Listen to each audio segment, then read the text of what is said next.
Academy, a Parsha story.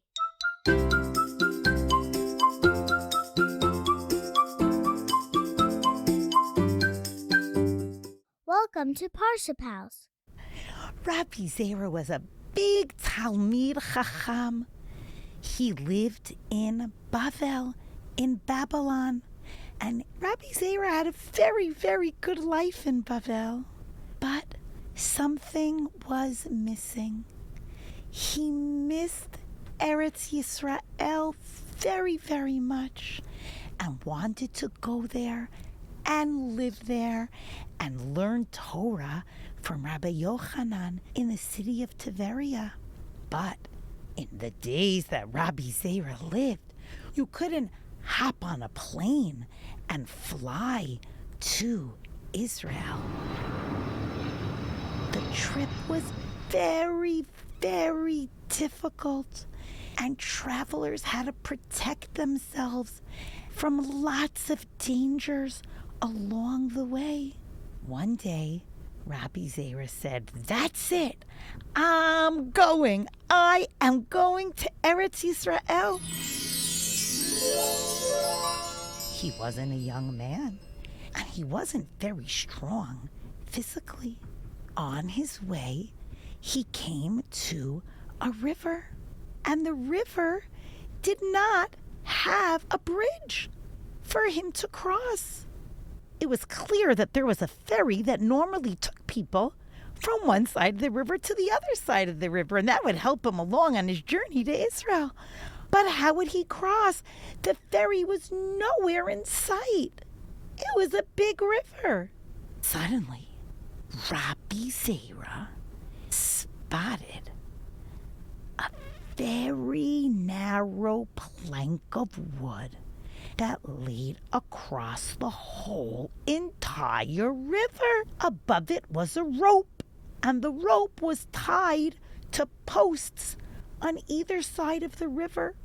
Who was that path for? It was made for people who were fishing and for workers who had no time to wait for the ferry. They were very talented. It was kind of like walking on a tightrope, but they had been doing it for years, and they were comfortable going back and forth on this very narrow plank, holding on to the rope.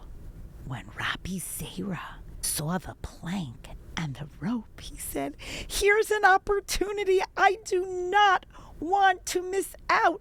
I want to get to Eretz Yisrael." So he immediately put on a life jacket, grabbed the rope, and began walking across the wet, slippery plank.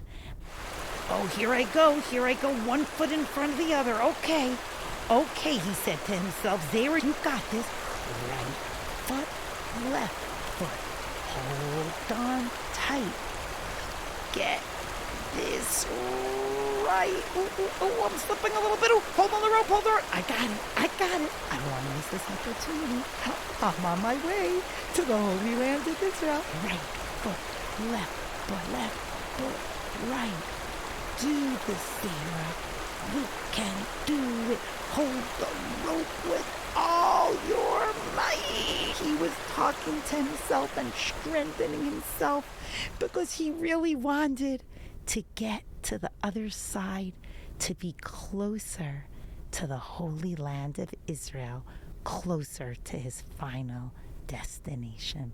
And when he reached the other side of the river, he was wet and he was very, very tired. There was a person standing there who started to make fun of him. He laughed at him. "You couldn't wait for the ferry to cross with a little more comfort and safety? No, you had to cross right away, even though it was dangerous. Why did you do that? Why did you cross this way? Why didn't you just wait for the ferry?" Rabi Zayra was a patient person. He didn't lose his temper. He did not want to speak back with rudeness to this person. He smiled and said, "I'm on my way to Eretz Yisrael.